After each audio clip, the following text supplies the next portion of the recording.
Europe 1, la France bouge. Elisabeth Assayag. Mais oui, elle bouge cette France. Vous êtes bien sur Europe 1. Nous sommes ensemble jusqu'à 21h. Elle avance la France avec des innovations dans le domaine médical. On en parle avec le patron de Biomérieux, Pierre Boulu, directeur général de Biomérieux, qui lutte contre la résistance aux antibiotiques, leader des tests pour détecter les maladies infectieuses respiratoires précieux des laboratoires d'analyse médicale, mais aussi des médecins. Nous sommes avec Sébastien Pelletier, le fondateur de Valbiotis Skin Health, qui a lancé le premier complément alimentaire pour le mauvais cholestérol. Et on poursuit avec une autre pépite ce soir dans la France Bouge, parce que c'est ça la France Bouge, c'est vous faire découvrir des talents français qui font avancer la société. Cette fois-ci dans la qualité de vie des personnes en situation de handicap moteur. Son nom, c'est Drift. Europe 1. Le talent de la France bouge. Oui, vous êtes un talent, Colin Gallois, parce que vous avez cofondé cette start-up qui s'appelle Epure, qui a monté ce dispositif, Drift, D-R-E-E-F-T. On va un peu revenir sur votre parcours. Vous avez 31 ans, vous avez grandi en Bretagne, et vous, votre rêve, depuis toujours, était de devenir pilote de ligne. C'est vrai. Si je suis aujourd'hui ici, c'est que le rêve est encore pas atteint. Non, mais il a évolué. Mais il a évolué. D'ailleurs, vous avez fait des études pour. Bon, vous avez raté l'examen pour devenir pilote de ligne, mais Exactement. Ça ne vous a pas empêché de faire des études d'ingénieur. Tout à fait. Ça a réveillé en fait à ce moment-là. Alors, il se trouve que je pilotais pour le loisir en parallèle. J'étais pilote de planeur. Donc, vous avez un peu réalisé votre rêve quand même. Quand même.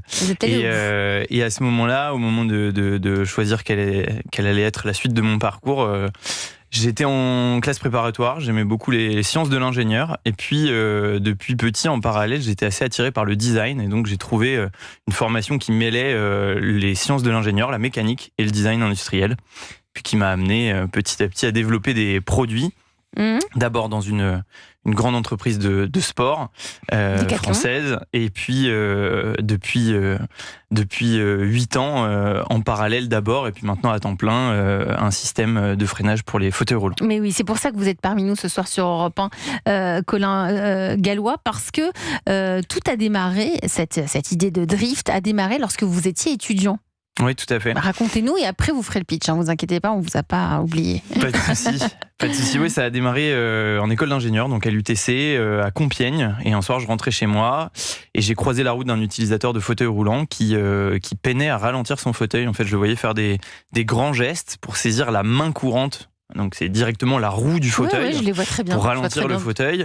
Et je l'ai vu agripper cette fameuse main courante, puis la relâcher, donc reprendre de la vitesse, puis ressaisir la main courante. Et ces gestes un petit peu saccadés m'avaient l'air d'être pas tout à fait maîtrisés, en tout cas d'être une situation de danger. Donc c'est allé assez vite, j'ai suivi du regard, j'ai vu qu'il allait bien. Donc ça n'a pas mal tourné cette histoire. Par contre, c'est pas parti d'un drame, c'est parti d'un constat. Je suis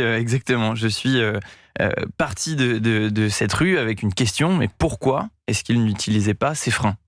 Et puis cette question, fort de ma formation en ingénierie, en design, elle a pris de l'ampleur, et donc j'ai décidé d'aller la poser à plusieurs utilisateurs de fauteuils roulants. Et l'un après l'autre, ils m'ont donné la même réponse, mais tout simplement parce qu'il n'y a pas de frein. On utilise nos mains comme des plaquettes de frein. Alors, plus précisément, il y a un frein de parking, équivalent du frein à main de la voiture, qui bloque complètement la roue, qui permet donc de maintenir un fauteuil qui est déjà à l'arrêt. Par contre, dès qu'on veut ralentir son fauteuil, dans une pente, comme je l'ai vu, mais tout au long de la journée, on doit utiliser ses mains et serrer la roue. C'est incroyable, vous avez raison Fabrice, on se demande comment ça n'existait pas avant. Oui, on était tous convacus à mon avis qu'il y avait des freins. Mais c'est... Bon, alors vous allez pitcher, vous allez nous décrire c'est une roue que vous avez mis au point, c'est ça, une roue tout particulière. Vous allez nous la décrire, ça s'appelle Drift, et on se retrouve dans 1 minute. C'est à vous. Alors, on vous écoute. Alors, désolé.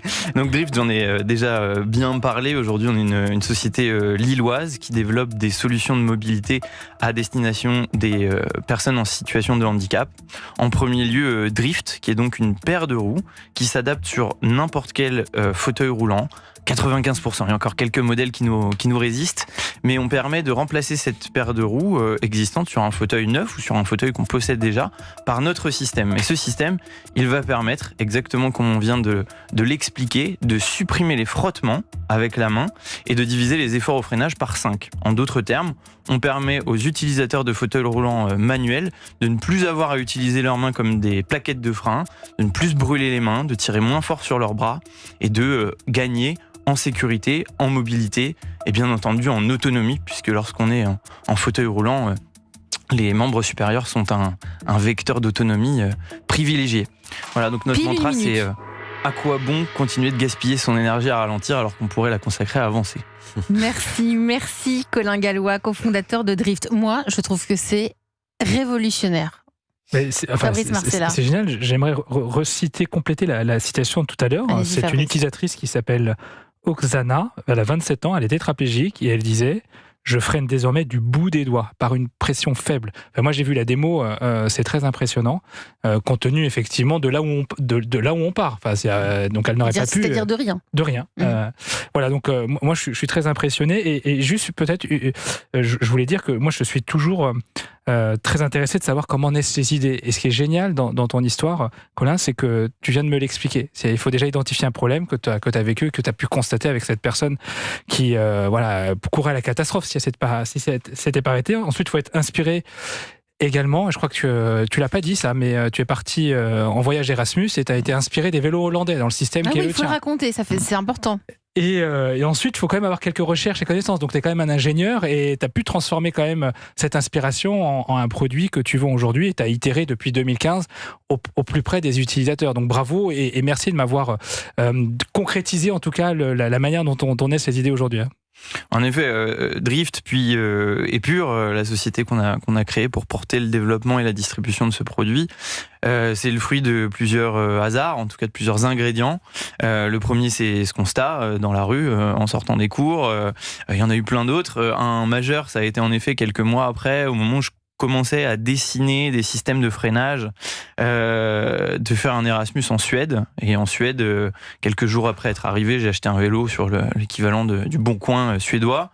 Et en cherchant les poignées de frein, je me rends compte qu'il n'y en a pas, et que c'est un vélo à rétropédalage, comme ça se fait beaucoup dans les pays nordiques, ou sur les vélos hollandais, où pour freiner, il faut pédaler en arrière. Donc, au lieu de devoir actionner des leviers sur contre-intuitif pour nous. Ça va parler à une partie des auditeurs. Je pense qu'on appelle ça des moyeux torpédos ou des vélos à rétropédalage. C'était notamment très présent il y a quelques dizaines d'années sur les vélos enfants. Alors, en France, c'est pas très développé. Par contre, mais là-bas, dès qu'on arrive, dès qu'on passe la frontière, ne serait-ce qu'en Belgique, aux Pays-Bas, alors plus on arrive au Danemark ou en Suède, là, c'est très développé. Et donc, pour ralentir le vélo, il suffit juste de pédaler vers l'arrière et on actionne un système de freinage qui est dans le moyeu de la roue arrière du vélo. Et donc à ce moment-là, je me suis dit mais c'est super, moi je cherche un moyen de faire un système de freinage qui rajoute pas de complexité, pas de commande, pas de levier supplémentaire, de câble à mettre sur le fauteuil, qui soit tout intégré et qui permette de ralentir, pas du bout des pieds, mais du bout des doigts comme vous l'avez expliqué. Et donc à ce moment-là, l'idée ça a été de transférer cette technologie du vélo vers le fauteuil roulant avec très rapidement un problème majeur, c'est que sur un vélo, plus on pédale vers l'arrière, plus on freine, donc plus on bloque le vélo. C'est pas très grave, on n'a jamais cherché, en tout cas très peu de gens, à faire marche arrière en vélo. Par contre, en fauteuil, on fait marche arrière, on fait des demi-tours sur place toute la journée. Et donc, c'était pas très adapté. Il a fallu faire évoluer la technologie. Et c'est cette évolution, partie du vélo hollandais, qui nous a amené à cette technologie unique, qui est aujourd'hui brevetée. Donc vous travaillez, Colin Gallois, avec une usine à Lille, l'usine de vélo de Decathlon. Tout à fait. Vous avez un partenariat avec eux ? Exactement. Formidable. Alors, on est deux anciens de Decathlon. Donc vous avez quelques contacts. Ça a facilité, et tant mieux. En termes de financement, ça s'est fait avec beaucoup d'autofinancement. Vous êtes combien sur ce projet ? Alors vous êtes 8 ? On est 8 dans l'équipe. En associé, vous êtes tout seul ? On est 3. Vous êtes 3. 3 associés, autofinancement, ça aussi, ça m'a surpris, Fabrice Marcella. Autofinancement... pas de bout en bout, mais pendant plusieurs années. Démarrer, voilà. Et puis, vous avez été accompagné, notamment avec des aides de la Banque publique, par la BPI. Ouais. Vous avez fait une levée de fonds en 2022, plus d'1 million d'euros. Oui. C'était qui ? Alors on a aujourd'hui 4 investisseurs, un fonds d'investissement lillois, une association de santé aussi, une grosse association qui est une filiale dans l'investissement, et puis un gros réseau de business angels en santé. Pierre Boulu, vous êtes le patron de Biomérieux. Alors vous n'êtes pas dans tout ce qui est handicapé moteur, mais tout de même vous avez un regard sur la start-up, sur Épure, mais aussi parce que vous accompagnez, vous êtes en train de monter aussi des programmes d'intrapreneuriat, je crois, au sein de Biomérieux. Oui, on aime beaucoup les startups chez Biomérieux. On travaille beaucoup avec les startups parce qu'il y a beaucoup d'innovation dans le domaine de la santé. Et il y a beaucoup de personnes comme Colin qui viennent avec de bonnes idées, qui les développent et de façon assez régulière, on est amené à investir dans des startups ou carrément à les acquérir. C'est récent, ça nous arrive aussi. Non, ça a toujours été dans votre Ouais, on le fait très culture régulièrement. C'est vraiment dans l'ADN d'innovation de la société. J'ai parlé tout à l'heure des investissements en R&D, 12% de chiffre d'affaires. Une façon d'aller chercher l'innovation, c'est aussi de la chercher en externe et d'accompagner des startups, parfois en prenant une participation, et puis parfois au fil du temps, on s'aperçoit que les équipes s'apprécient et donc dans notre domaine à nous, celui du diagnostic, on le fait de façon assez régulière. Et effectivement, quand on peut, on essaye même avec un programme d'intrapreneuriat qui pour le coup est plus récent, d'essayer d'accompagner des projets portés par des collaborateurs internes. Parfois au sein de la société, c'est le cas le plus fréquent, mais parfois des projets qui ont vocation à se développer en dehors de la société. On en a un en ce moment et qu'on va essayer d'accompagner. Vous avez des salariés en fauteuil roulant chez Biomérieux ?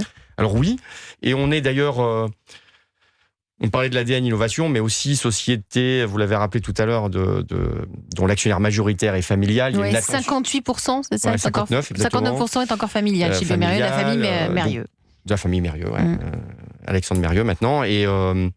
Et du coup, il y a une vraie attention aux collaborateurs et une vraie volonté d'engager les collaborateurs dans le long terme, dans l'histoire de l'entreprise.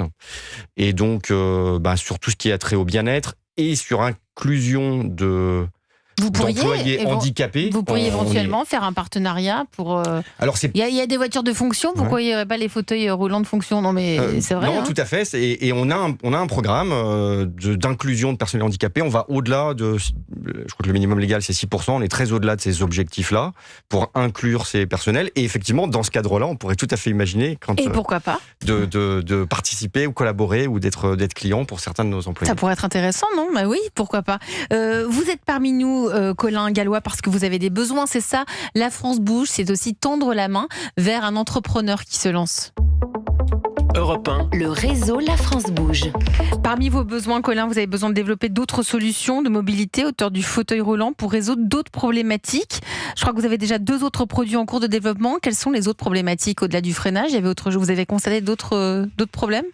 Il y en a beaucoup des problèmes. La question c'est lequel sera le suivant pour nous, en tout cas celui qu'on va adresser. On a choisi pour les prochains projets de rester autour du fauteuil roulant, parce qu'on n'exclut pas à terme de développer une gamme de produits. Alors, on essaye de vraiment rester centré sur la mobilité, c'est notre ADN. Ce serait quoi ? Alors le prochain produit, ce sera à nouveau un système de freinage. Ah, vous y tenez. En tout cas, mais plus élaboré peut-être. Voilà, en tout cas qui adressera, qui aura des fonctionnalités différentes. Il y a une grande diversité de handicaps, de besoins en fonction de son environnement, en fonction de son autonomie. Si on est en campagne, en ville, c'est pas les mêmes sols. On a aujourd'hui eu des retours sur le fait que ce produit n'était pas adapté à 100% des utilisateurs qui en auraient besoin. Donc on va venir compléter la gamme. Vous allez compléter la gamme. Et puis il y a aussi des utilisateurs de fauteuils roulants aujourd'hui qui sont pas dans le cœur du besoin. On en parlait juste avant l'émission, parce qu'ils ont une utilisation plutôt intérieure ou parce qu'ils ont une propulsion par des aidants du fauteuil roulant. Il y a aussi des utilisateurs qui sont en situation d'hémiplégie. Donc c'est encore différent. Fabrice Marcella, vous avez étudié comme chaque soir la pépite. Quel conseil pourriez-vous donner à Colin ? Alors, moi, j'avais noté aussi qu'il y avait un besoin de recrutement. Et d'ailleurs, sur le recrutement, j'étais assez étonné que tu aies exprimé ce besoin. Et en même temps, quand je vais sur le site internet aujourd'hui, je ne vois pas des offres de recrutement. sur le site, on les voit uniquement sur le site LinkedIn et c'est principalement une stagiaire ou alternante de communication. Je ne sais pas si c'est toujours le cas ou pas. C'est exactement notre besoin en ce moment. On recrute en communication. Donc autant le dire là. Parce que, et en tout cas, dans le job qui est le mien, qui est celui d'accompagner des startups donc, au village, il y a plein de manières de t'aider. La première, déjà, sur le recrutement, on peut partager et faire caisse de résonance à ton souhait de recruter et pourquoi pas le partager auprès de nos autres startups qui emploient effectivement pas mal de stagiaires qui tournent. Deux, j'imagine qu'il va falloir quand même un petit peu d'argent pour continuer à se développer. Donc, si tu as besoin d'aller chercher des nouveaux business angels ou autres investisseurs, naturellement, ça fait 10 ans qu'on fait ce métier. On connaît quand même pas mal d'investisseurs, notamment de la place parisienne. Donc, c'est un moyen pour toi peut-être d'être en relation avec eux. Et puis, j'imagine que tu as besoin de communication également pour continuer à faire grandir ton entreprise, même si tu as été quand même beaucoup médiatisé ces derniers temps. Mais je pense qu'il faut continuer à le faire. Et donc, ça, c'est des choses qu'on peut mettre à ta disposition le cas échéant. Bien sûr, nous, on relaie le village Baïséa. Bien sûr qu'on relaie sur le village Baïséa. On relaie toutes les startups qu'on accompagne et je serais ravi de le faire également pour toi. Merci beaucoup. Rendez-vous pris, échange de carte de visite entre Pierre Boulud, le patron de Biomérieux, et vous, Colin Gallois, pour Épure. J'espère que vous allez nous donner des nouvelles. C'est déjà la fin de La France Bouge. Ce soir, ça passe beaucoup trop vite. Merci à vous tous d'être venus dans l'émission. Merci Fabrice Marcella, dirigeant du village Baïséa à Paris. Colin Gallois, donnez-nous des nouvelles.